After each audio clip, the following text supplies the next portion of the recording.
Deuxième partie qui est donc intitulée les chantiers prioritaires.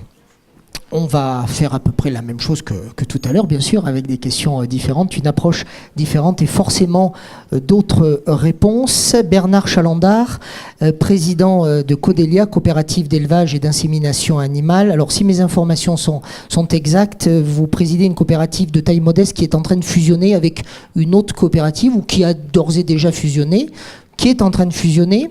Est-ce que la question de la gouvernance, elle est valable selon vous uniquement pour les grandes coopératives ou est-ce que les coopératives de taille moyenne, elles ont aussi à se préoccuper de ce qu'est aujourd'hui leur gouvernance et de comment la gouvernance peut évoluer? Le micro est juste devant vous. Voilà, question au niveau donc, de la gouvernance, je pense que à chaque fois que l'on a un groupe de personnes, une structure, il s'instaure toujours une gouvernance. Qu'elle soit de petite taille, qu'elle soit de grande taille, à mon avis, la question de la gouvernance est toujours présente. Et certes, pour moi, quand on a une taille différente, je pense surtout qu'il s'agit d'aborder la gouvernance d'une façon différente. Pourquoi d'une façon différente? Eh bien, tout simplement parce que quand on modifie au niveau de nos structures et quand quelque part, qu'on agrandit nos territoires sur lesquels on intervient, eh ben, on éloigne un petit peu les éleveurs du conseil d'administration, de tous les éleveurs qui sont représentants au conseil d'administration. Donc vous avez cette préoccupation, vous avez ce souci. Actuellement, puisque vous êtes dans cette logique-là, celle d'une fusion, d'un repositionnement stratégique, comment intégrez-vous justement cette dimension afin de pas aller dans le mur et de prendre en compte ce que vous êtes en train de dire? Pour intégrer donc cette chose-là, pour intégrer en fait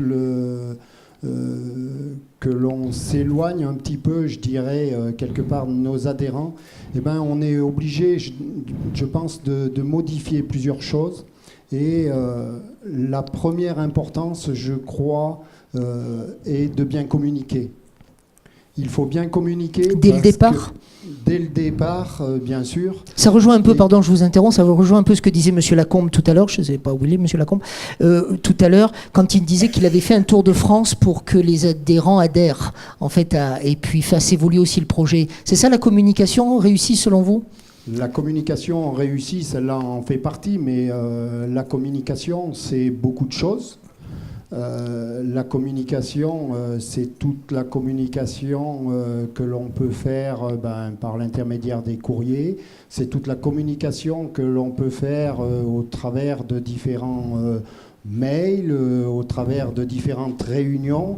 Mais bien sûr, la plus importante, c'est ce que l'on peut appeler la réunion. C'est-à-dire, c'est le la contact rencontre avec un maximum de personnes. Et ça, je pense que c'est quelque chose de très important.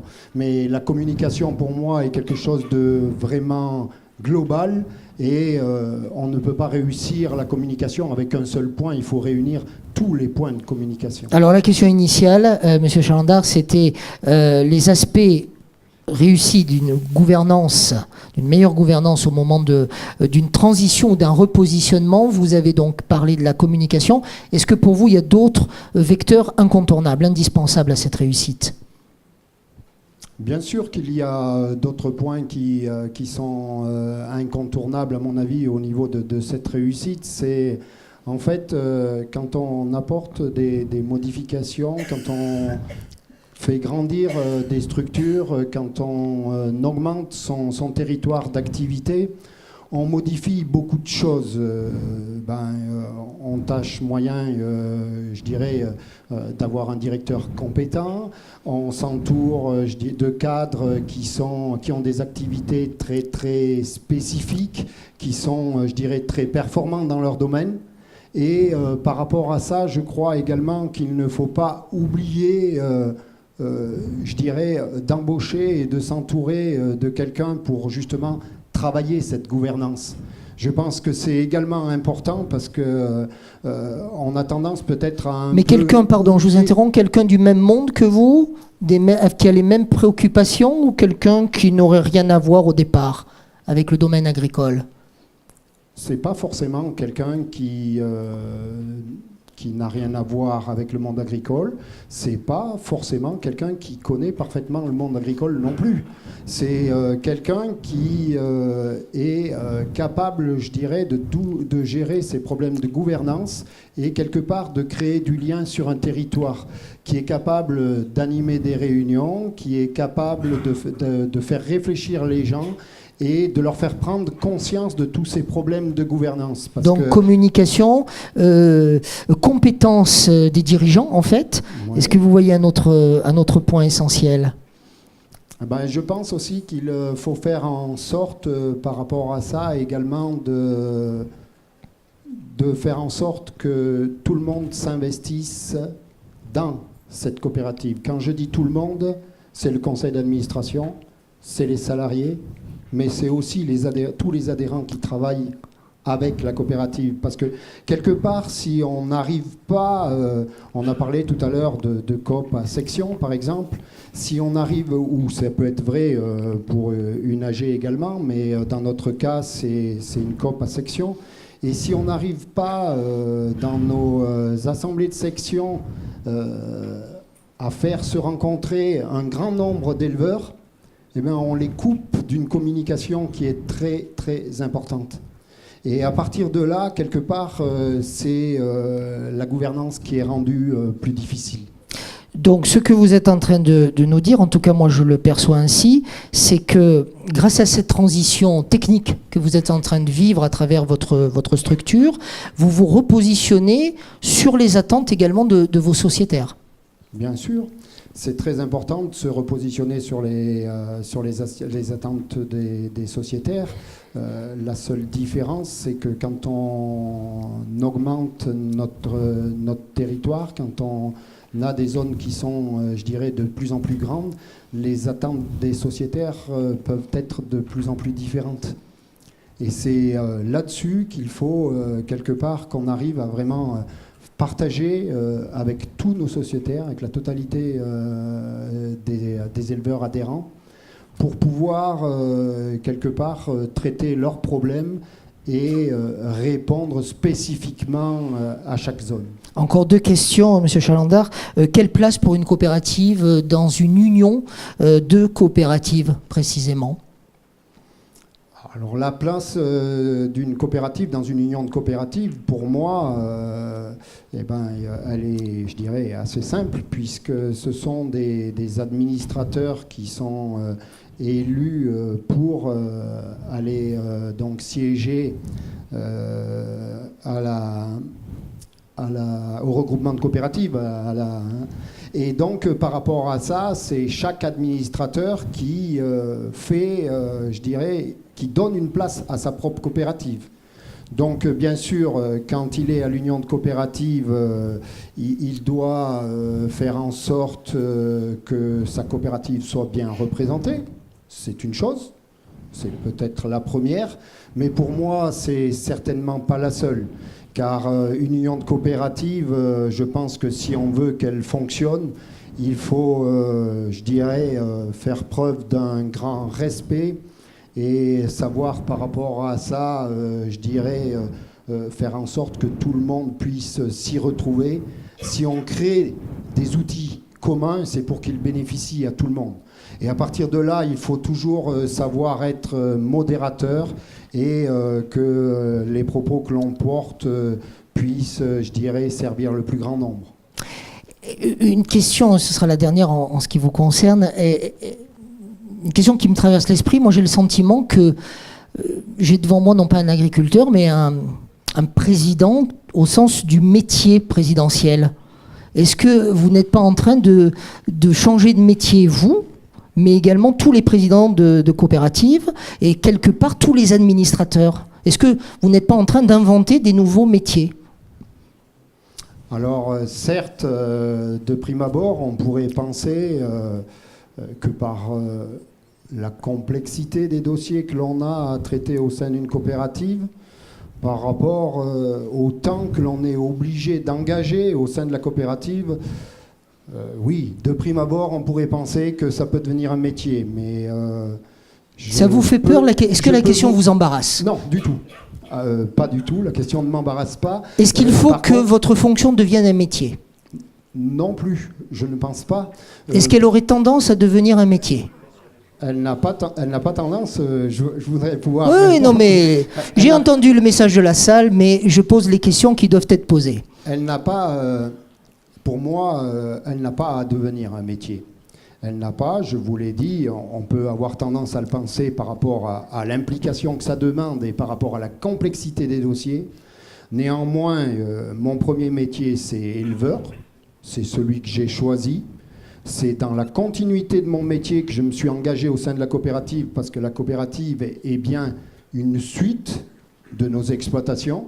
Et si l'on travaille au sein et si l'on s'engage au sein de la coopérative, c'est bien pour en faire bénéficier la totalité des éleveurs. Et même si, quelque part, je suis certainement, comme beaucoup de mes collègues ici dans la salle, très engagé, je suis éleveur laitier et je pense que je traite à peu près mes vaches 8 fois par semaine à peu près. Donc je pense que c'est déjà beaucoup parce que c'est plus de la moitié du temps.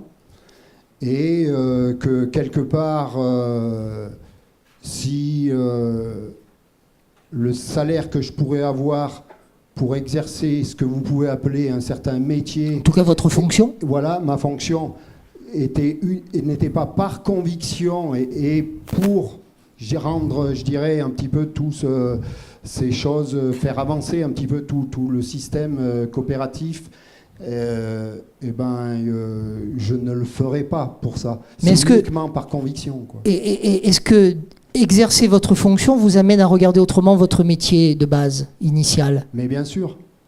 Mais bien sûr que ça nous amène, parce que je crois que, j'en ai peut-être pas beaucoup parlé, mais notre fonction, au niveau où elle est aujourd'hui, nous amène à suivre beaucoup de formations, à sans cesse, je dirais, un petit peu se remettre en cause. Et par rapport à ces choses-là, bien sûr que les armes que l'on a et que l'on peut acquérir pour, quelque part, être un peu le manager au sein d'un conseil d'administration, fait que ça nous aide énormément sur nos exploitations, c'est évident.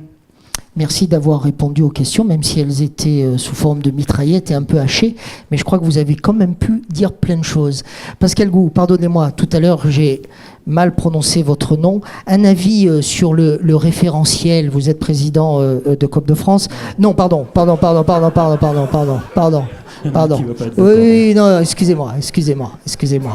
J'ai été perturbé par la critique qui m'est revenue aux oreilles, c'est pour ça. L'avis, mais vous avez quand même un avis sur le référentiel. Qu'est-ce qu'une coopérative bien gouvernée? Et ça va nous amener vers l'avis, justement. Oui. Alors, une coopérative bien gouvernée, c'est peut-être pas la question la plus facile de l'après-midi. Il y a des responsables de coopératives ici, je ne vais peut-être pas me risquer à donner un jugement.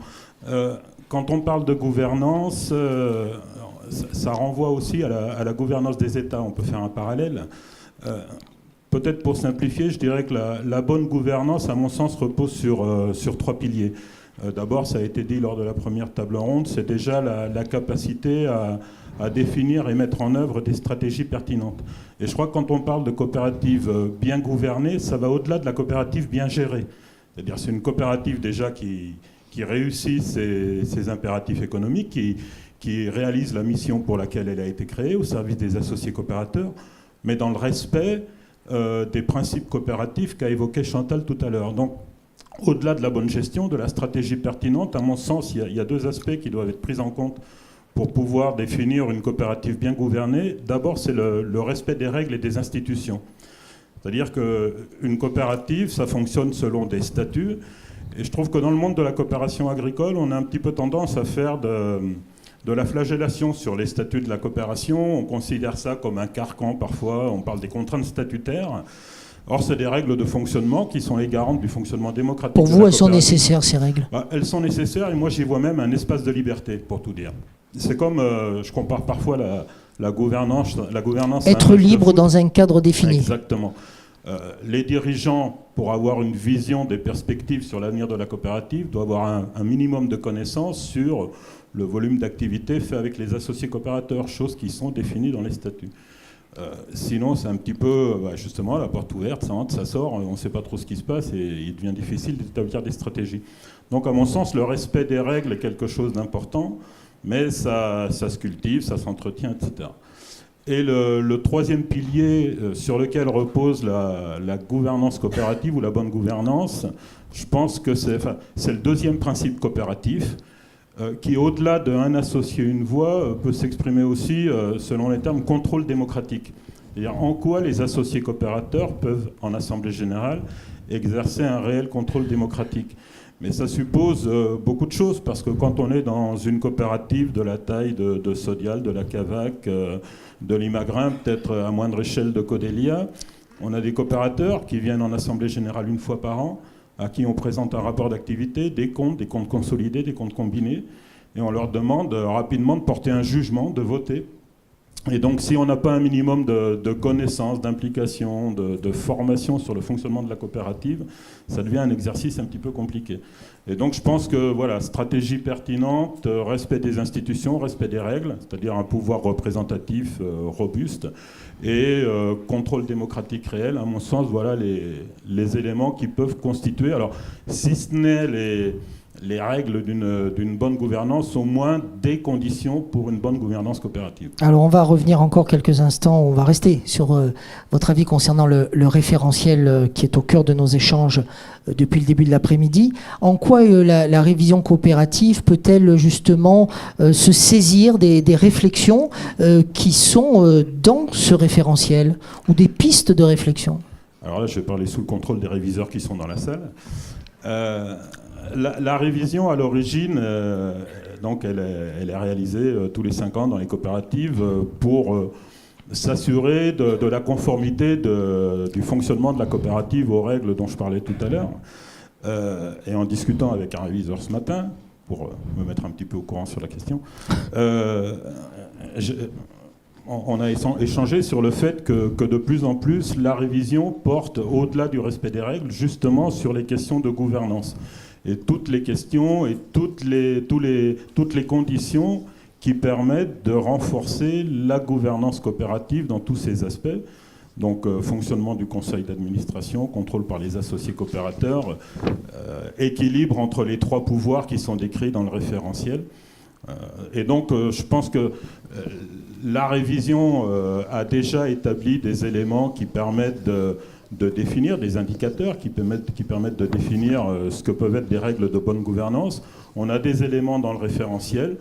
Il va nous appartenir maintenant d'établir des passerelles entre les différents travaux pour consolider tout ça et faire quelque chose de plus que les travaux qui existent, tant à la révision que dans le référentiel. Tant qu'on en est à la révision, est-ce qu'il y a des efforts particuliers, selon vous, puisqu'on en est à imaginer une nouvelle forme de gouvernance, est-ce qu'il y a des efforts particuliers à mener, par exemple, en termes de formation? Il a beaucoup été question de la formation tout à l'heure.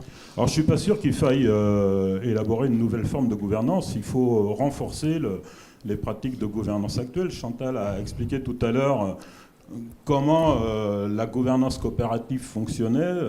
Je pense que le système de gouvernance coopérative convient bien à l'agriculture française. Faut, je pense, resserrer quelques boulons ici ou là. J'ai rencontré Bertrand il y a une petite année maintenant, ça devait être au mois de mai dernier. On a échangé sur nos pratiques. J'ai découvert le référentiel à ce moment-là. Un référentiel dans lequel il doit y avoir, je parle sous ton contrôle Bertrand, une 60aine de préconisations. Et je me suis amusé à pointer parmi les préconisations qui sont dans le référentiel, celles que je faisais ou qu'on a coutume de faire dans le réseau Coop de France au travers des actions de formation, des missions de conseil qu'on peut conduire, etc. Et quand je suis arrivé au résultat, on a 75% de préconisations communes. Donc déjà, la sortie du référentiel, à titre personnel, ça conforte dans les pratiques qu'on peut avoir, les discours qu'on peut tenir auprès des dirigeants de coopératives. Ça évite pas quelques points de divergence, on n'est pas d'accord sur tout. Et on va rester pas d'accord sur ce sur quoi on n'est pas d'accord. Mais bon, on a le droit de penser, voilà, hein, tout à fait. et de parler. Donc déjà, l'intérêt du référentiel, c'est de se dire, par des voies différentes, en travaillant avec des entreprises différentes, on se rend compte au final qu'on arrive à un certain nombre de conclusions communes, ce qui est plutôt rassurant dans nos métiers respectifs. Au-delà de ça, le référentiel, je pense, il peut nous servir dans le réseau des coopératives à plusieurs échelons. En matière de formation, bien sûr, parce qu'il y a tout un certain nombre de points, notamment dans l'analyse préliminaire, dans la description du contexte, dans la description des 3 pouvoirs. Pour tout dire, j'ai déjà commencé à utiliser en formation. Il y a eu la primeur de la rédaction du référentiel. Donc ça fonctionne. Et ensuite, je pense qu'on a des choses à faire et peut-être des outils à construire à partir du référentiel. Des outils qui pourront être ensuite utilisés dans les coopératives, des outils d'évaluation de la gouvernance ou d'auto-évaluation de la gouvernance au sein des coopératives. Alors je pense qu'il faut partir du référentiel, construire ces outils-là et doter les coopératives de ces moyens de renforcer la gouvernance, de l'évaluer au fil du temps, voire de la faire progresser et puis de faire apparaître de nouvelles conclusions qui alimenteront la prochaine édition du référentiel aussi. Alors, à partir des pratiques des COP. Une dernière question que je vous pose, mais que je poserai aussi à M. Calleux, en ouverture de nos échanges. Est-ce qu'on observe une demande sur le terrain, justement, d'évolution, d'amélioration, de modification des modes de gouvernance? Parce qu'en fait, ce référentiel, il est d'abord pour le terrain. Oui, tout à fait. Je pense que dans l'agriculture française, le mode de gouvernance coopératif, Assemblée générale, conseil d'administration, il fait partie de l'ADN de l'agriculture française. Je pense que c'est culturel. Chantal parlait tout à l'heure de l'option directoire conseil de surveillance. Si ce n'est pas répandu, je pense que c'est probablement un mode de gouvernance qui ne convient pas à l'agriculture française. Donc le mode de gouvernance qui existe aujourd'hui, il paraît convenir, et le faire évoluer, enfin, du moins en changer, probablement pas. En fait, je pense qu'il est surtout important de le faire évoluer et de le faire vivre et peut-être de le dynamiser là où c'est nécessaire. Je reviens à mon débat démocratique, et c'est une observation que je me fais depuis quelques mois, qui est probablement liée au contexte de l'agriculture, avec les difficultés que connaît l'agriculture française aujourd'hui. J'ai le sentiment, en rencontrant différents publics, puisque j'ai la chance d'avoir en face de moi des administrateurs, des coopérateurs, des salariés, c'est qu'il y a une demande de débat démocratique, d'échange, de discussion, et ça corrobore tout ce qui a été dit jusqu'à maintenant, c'est-à-dire qu'au-delà de la performance du conseil d'administration, le lien entre les instances dirigeantes et les associés coopérateurs passe par le dialogue, la discussion, l'échange.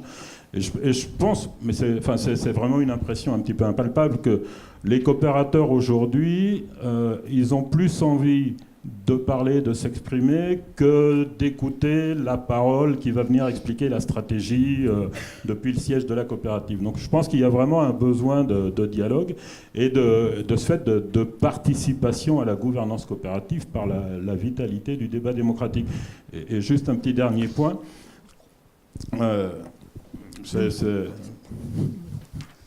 Pour terminer, c'est que chaque fois que je parle fonctionnement coopératif, gouvernance coopérative, à une des populations qu'on peut trouver dans une coopérative, cette population-là, que ce soit les salariés, les coopérateurs ou les administrateurs, fait une préconisation de formation pour les autres populations qui sont dans la COP. C'est-à-dire que quand on forme les salariés, ils disent « Ah ben tiens, ça serait intéressant pour les coopérateurs ». Et quand on discute avec des coopérateurs, la question, ça, et nos cadres dirigeants, est-ce qu'ils connaissent tout ça ? Et donc, chaque population préconise la discussion, la formation pour les autres. Et je trouve ça intéressant. Et il y a une vraie appétence pour ces questions-là au sein des coopératives. Merci. Jérôme Calleux, président de l'Institut de la coopération agricole. Même question qu'à l'instant. Est-ce que vous avez le sentiment que sur le terrain, on est demandeur de revoir un petit peu ces modes de gouvernance ? Oui, bonjour à tous. Alors, demandeur de quelque chose, c'est sûr. De revoir, je pense que c'est plutôt un état de méconnaissance aujourd'hui de ce qui se pratique, parce que faut qu'on balaye devant notre porte aussi, on ne l'a certainement pas assez communiqué ou divulgué. Je crois qu'en France, il faut qu'on évite de toujours recréer, refaire. Déjà, regardons ce qui existe, faisons un bon audit, et puis faisons-le fonctionner, faisons-le partager et comprendre. Et je crois qu'avant tout, c'est ce qui manque, c'est passer un peu de temps sur le terrain, et c'est vrai que je le dis souvent à mes administrateurs, à chaque fois à ma réélection, je lisse un petit peu toutes mes ambitions, toutes mes recommandations, et je leur dis, votre travail ne consiste pas qu'à venir 12 fois par an dans cette salle de conseil d'administration, ça consiste aussi à animer vos sections, parce qu'on a une coopérative à section, et d'y passer du temps. Vraiment, c'est un temps qui est important, en plus des documentations, de la lecture et tout ça. Mais s'il y a un endroit où vous devez être de manière importante, c'est l'animation des sections et écouter. Et d'ailleurs, aujourd'hui, dans l'animation des sections, chaque fois, j'écoute ce que disait Pascal, et c'est vrai, on a toujours cette fâcheuse habitude de vouloir dire ce qu'on fait. On a tellement fait de choses, on veut tout expliquer. Voilà, on a fait ci, on a fait ça. Et les gens, ils repartent, ils nous ont gavés comme des oies, on n'a même pas pu parler. Alors du coup, on a inversé les choses. Dans l'ordre du jour, il y a tour de table. Et qu'est-ce que vous avez à dire par rapport à la situation dans laquelle vous vivez, par rapport à la relation avec la coopérative, par rapport à ce que vous avez entendu, parce que vous êtes nos délégués, vous êtes la courroie de transmission entre le conseil d'administration et donc l'ensemble des adhérents. Qu'est-ce que vous avez à faire comme bilan de situation, enfin comme reproche ou comme analyse. Et donc on démarre par ça, et parfois on ne fait rien d'autre de l'ordre du jour. Là, en ce moment que c'est en crise, on démarre à 10h la réunion, à 13h on a juste fini, j'ai eu le temps de répondre à peu près à toutes les questions qui m'ont été posées, encore à peine, et les gens ils sont repartis plutôt contents, satisfaits, on nous a écoutés, et tant pis, l'ordre du jour on le verra plus tard, quoi. Il faut aller sur les urgences. Donc je crois que d'abord c'est un temps d'écoute qui est important à faire, et c'est pas la chose la plus facile. On a souvent été appris à vouloir dire toutes les choses que l'on a pu mettre en place, on est tellement content de tout ce qui avance, mais du coup on n'a même pas trop écouté ce qui s'est fait. Donc voilà, je pense qu'il faut déjà faire fonctionner ce qui existe, et puis écouter ce qu'on nous demande. Alors racontez-nous ce qui existe chez vous et quel est votre modèle à vous de gouvernant justement. Alors bon, c'est vrai que l'histoire de ma coopérative a été marquée dans les années 85 par une crise politique assez grave, et donc l'histoire de gouvernance est un sujet qui nous a préoccupés depuis longtemps. Donc on a mis un certain nombre de choses en place, et moi lorsque j'étais élu, je les ai renforcées. Je me suis fait à l'époque un peu accompagner pour qu'on me donne ces idées-là, comment je pourrais être plus performant dans l'accompagnement de mon conseil d'administration et auprès de la direction. Donc déjà, ce qui se fait dans beaucoup de coopératives, c'est une douzaine de conseils d'administration par an, avec un conseil en forme de réunion stratégique une fois par an, avec une mise au vert pour refaire, réactualiser sa stratégie. C'est un travail en commission important, c'est-à-dire qu'il y a, par contre, moi j'ai 29 administrateurs, et c'est vrai que dans le référentiel, on dit qu'il ne faut pas dépasser 20. Mais bon, ça fonctionne comme ça, et pour l'instant, bon, on verra les évolutions plus tard. Mais donc, ça donc veut dire un gros travail en commission, puisqu'effectivement, quand on est 29 autour d'une table, on ne refait pas le débat dans le conseil d'administration, même s'il dure de 10h à 17h, avec toutes les activités de ma coopérative. Donc, un gros travail de commission, préparatoire, de prospective, de contrôle et un peu de réflexion. C'est également donc une application au niveau du conseil d'administration, dans le sens où on fait une fois par an un conseil dit à huis clos, c'est-à-dire qu'il y a que nous, que les administrateurs, il n'y a pas d'administratif, et l'enjeu c'est de faire donc une évaluation du fonctionnement de la direction, du directeur et de ses directeurs à côté, tout ça pour un outil de progrès, c'est pas pour casser le bonhomme, hein, c'est vraiment dire où sont les points de satisfaction, où sont les points d'amélioration. Et quelles sont vos grilles de lecture là précisément? Est-ce qu'aujourd'hui la stratégie qui est arrêtée vous convient? Est-ce que c'est bien ce qui est mis en œuvre, est-ce que c'est bien celle sur lesquelles on a arrêté? Est-ce que les résultats sont suffisants? Est-ce que la relation avec vous, administrateur, est suffisante? Est-ce que vous avez assez de documents?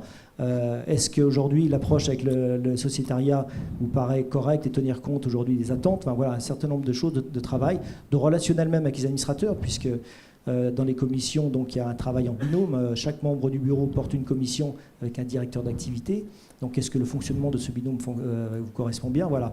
Et puis, comme j'ai trouvé cette méthode très intéressante, parce que celle-ci avait été instituée avant que j'arrive, je l'ai élargie, puisqu'aujourd'hui, quand ça va bien, on a assez vite fait le tour, même s'il y a 30 administrateurs, et que du coup, c'est chacun qui prend la parole les uns après les autres.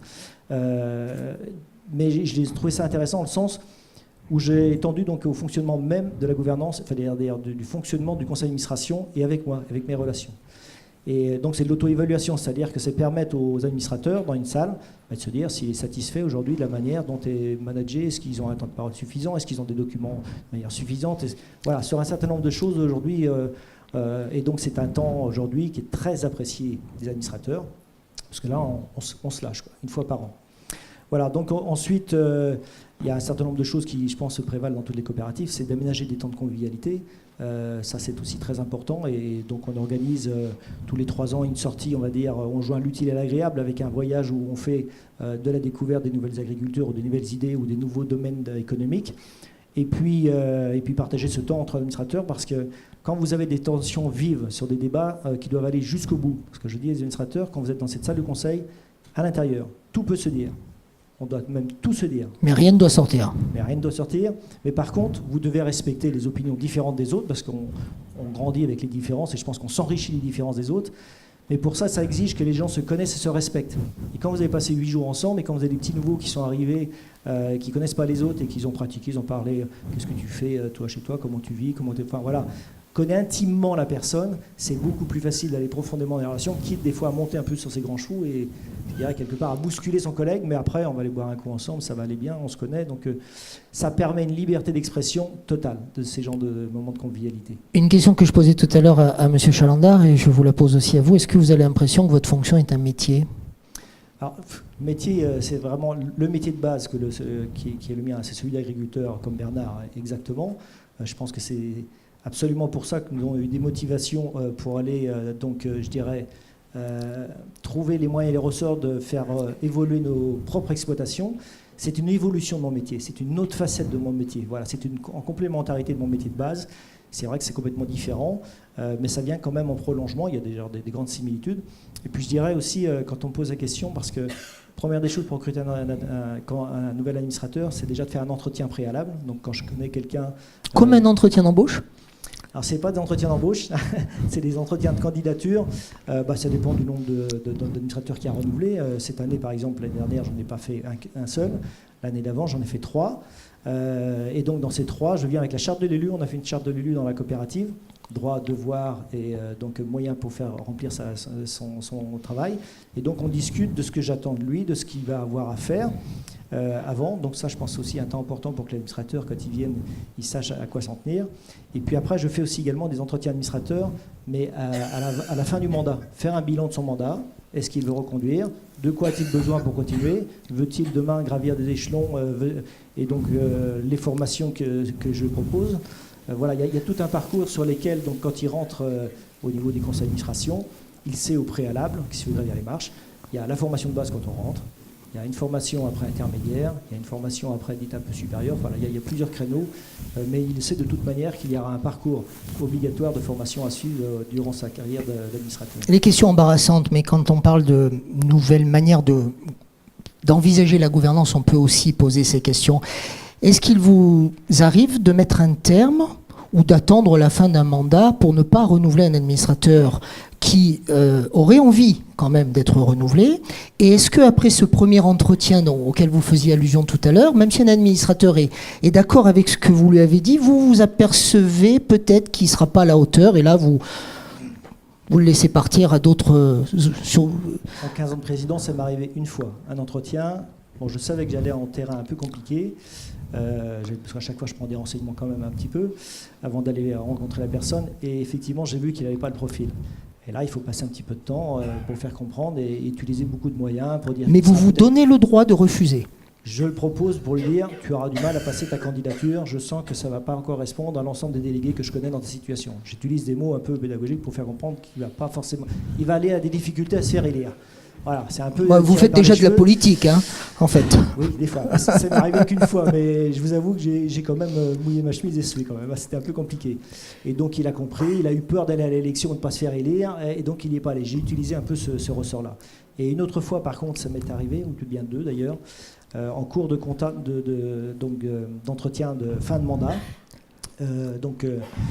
Je voyais qu'il avait peine un peu à suivre, il n'avait pas beaucoup d'assiduité, donc on a fait ce bilan, il était rendu à son 2e mandat, je crois, et je voyais qu'il y avait un peu de difficulté en plus sur l'exploitation. Je me suis un peu appuyé sur les difficultés d'exploitation pour dire, je pense qu'on sait qu'on doit être représentatif, et pour être dans ce conseil d'administration par rapport aux gens qu'on représente, il faut déjà être bien dans sa ferme. Et je vois qu'aujourd'hui, il y a quelques difficultés, donc il serait bon que tu te concentres moins pendant un moment sur le travail de ta ferme et la remettre à niveau avant de pouvoir continuer. Dit autrement, et c'est pas pour vous faire rougir les uns les autres, mais tout le monde ne peut pas être administrateur. Et disons que je pense que si tout le monde avait les convictions qu'on a les uns les autres, on pourrait le faire. Parce qu'après, c'est une question, quand on a des convictions, eh ben, on va chercher la formation qu'il faut pour le faire. Je pense que c'est vraiment une question de plus que de capacité intellectuelle, mais de conviction à défendre un modèle et de les partager. Et à partir de ce moment-là, on est capable d'acquérir ces compétences-là, parce qu'on va aller chercher tout simplement, et c'est à nous de les mettre à disposition et de proposer ces formations aux administrateurs. Moi, je regarde beaucoup avant tout l'envie. Ça, c'est s'il n'y a pas l'envie, s'il va à contre-cœur, c'est déjà, je trouve qu'il manque quelque chose, quoi, parce qu'on apprend tout avec l'envie quand on a... Alors, une dernière question, puis ça nous permettra justement une transition avec la dernière intervention de l'un des deux chercheurs autour du référentiel. Qu'est-ce qui vous a le plus intéressé et qui va faire progresser votre structure par rapport aux préconisations qui ont été repérées dans ce référentiel ? Moi, déjà, le mérite, c'est déjà que ça existe. Parce que quand j'ai été élu président, quand on cherche un certain nombre de Vous choses, aimez bien qu'on regarde ce qui existe, vous, hein ? Oui. Voilà, c'est ça, on l'avait compris, je ça. suis pas créatif. Hein ? Moi, je laisse faire les autres. Je suis homme orchestre. Je trouve la créativité dans les gens que j'anime, mais je ne suis pas forcément créatif. Mais par contre, un bon chef d'orchestre. Voilà, j'essaie en tout cas de faire ça. Donc, j'ai trouvé dans ce référentiel, déjà, ça m'a tapé dans l'œil assez rapidement, parce que je vous dis, donc je fais dans mon conseil huis clos une évaluation de comment fonctionne. Mais au fait, je me suis dit, là, en lisant ça, mais ils n'ont pas beaucoup de repères dans ce... Ils vont dire c'est bien ce que je fais, ils ont l'habitude, ils trouvent ça bien aujourd'hui. Donc là, je leur ai fait envoyer à tous les administrateurs, mon conseil huis clos c'est au mois de mars, et je vais leur demander à partir de ce qu'ils ont lu là aujourd'hui, est-ce que mes pratiques correspondent à ce que ça doit être. Et si elles ne correspondent pas ? Eh ben, je vais les améliorer, parce que ça doit être un outil de progrès pour moi aussi. Je pense qu'aujourd'hui, un président, quand il y a des jeunes qui me posent la question, on devrait limiter un mandat de président à 10 ans ou 12 ans, enfin bref, en tout cas, on trouverait une limitation. Je dis que la question est bien, elle est juste, parce que c'est vrai que quand on a dit derrière ça, le problème c'est de s'endormir, être sur son piédestal quelque part, et intouchable. Mais la réponse n'est pas forcément de dire il faut limiter à 10 ans. D'abord, l'expérience que l'on a, ça demande un petit temps quand même, hein. Il faut le pratiquer, et, sauf à être hyper bon. C'est pas au bout du premier mandat ni au bout du deuxième mandat qu'on exprime pleinement sa potentialité. Donc, une autre forme de réponse à cette question de performance du président, c'est peut-être de se faire auto-évaluer par ses administrateurs, de se mettre en position, non pas d'intouchable, mais d'auto-évaluation et d'être en forme de progrès à chaque fois. Je crois que c'est ça, il faut se sentir stimulé, c'est-à-dire que le renouvellement de l'élection, elle n'est pas systématique tous les ans. Je leur dis toujours, je vous remercie de la confiance que vous m'avez donnée, mais je ne la considère pas comme acquise. Et donc c'est toujours un travail perpétuel à poursuivre. Et donc, quand on se fait dans ces conseils huis clos et je vais pouvoir leur proposer ça là, aujourd'hui, je vais bien voir ce qui va en ressortir et quelles sont mes marges de manœuvre encore. Merci Bertrand Valliorgue. Les marges de manœuvre qui existent, les chantiers prioritaires, prenez le temps de nous les présenter. Alors peut-être, on a identifié 6 chantiers. Ce qui est aussi important, c'est la manière dont on les a identifiés, les 6 chantiers. Pourquoi 6, pourquoi pas 7, pourquoi pas 12 ? On a travaillé avec les 3 partenaires de la chaire Altergouvernance, donc l'Imagrin, Crédit Agricole et Caisse d'Épargne. C'est eux qui ont fait émerger les chantiers. On a monté 3 groupes de travail entre les 3 entreprises, entre les 3 coopératives, en se disant sur quoi vous qui êtes des dirigeants de coopératives ou des adhérents de coopératives, vous pensez qu'il faut travailler en priorité. Et c'est à travers ce processus de dialogue et de confrontation entre les partenaires, sur plusieurs réunions étalées sur une année, je crois, si ma mémoire est bonne, qu'on est arrivé à faire émerger ces 6 chantiers prioritaires. Alors je ne vais pas revenir sur les 6 chantiers qui sont détaillés dans le référentiel. Moi, il y en a 2 qui se dégagent en priorité et que je crois que nos échanges là aujourd'hui les font émerger. Le premier, c'est sur le métier de l'administrateur. Alexis, vous êtes revenu plusieurs fois dessus. Et 2, c'est la capacité du pilotage et du contrôle. Je vais détailler ça. Là, vous parlez carrément de métier. Alors, moi, je sais que mes partenaires, je vais employer un quasi gros mot. On parle presque de professionnalisation, nous, dans la façon dont aujourd'hui les administrateurs et les présidents de coopératives fonctionnent. Alors, qu'est-ce que j'entends par professionnalisation ? Je sais que le mot, il est pas forcément bien compris tout le temps et il est chargé négativement. Professionnalisation, ça veut dire qu'il faut du temps. On doit passer beaucoup de temps. Et il faut donc donner du temps. Deuxième aspect qui fait penser à un métier d'administrateur de coopérative agricole, c'est qu'il faut des compétences. Des compétences techniques, des compétences sociales, des compétences relationnelles. Et ça se décrète pas. ça se construit, c'est l'objet de formation. Comme vous le disiez, Jérôme, c'est aussi l'objet d'un parcours d'administrateur. Et on voit bien qu'on a une montée en compétences, une montée en gamme et une montée en responsabilité. Et ça évoque l'aspect de professionnalisation. Et là où les agriculteurs se retrouvent en difficulté avec le mot de professionnalisation, c'est qu'ils doivent aussi être exemplaires. Et qu'il n'est jamais question pour eux, quand je dis exemplaires, c'est sur les exploitations agricoles.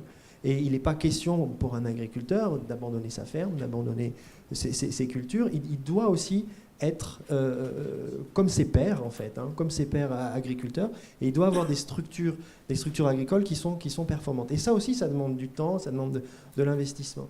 Et les dirigeants, les administrateurs sont pris dans ce dualisme de leur fonction de base d'agriculteur et aussi cet aspect de professionnalisation, d'investissement important qu'il faut donner. Et on voit bien qu'il y a une tension entre les deux, mais qu'il ne faut pas trancher d'ailleurs. Il ne faut pas dire qu'il faut que ce soit des purs professionnels qui abandonnent l'exploitation ou qu'ils se replient complètement sur l'exploitation agricole. Mais on voit bien que cette tension, elle est là et elle doit être assumée en fait. Il suffit de la mettre en mots et de la partager. Donc ça, c'est le premier chantier prioritaire qui traverse les recommandations qu'on a pu faire avec Xavier.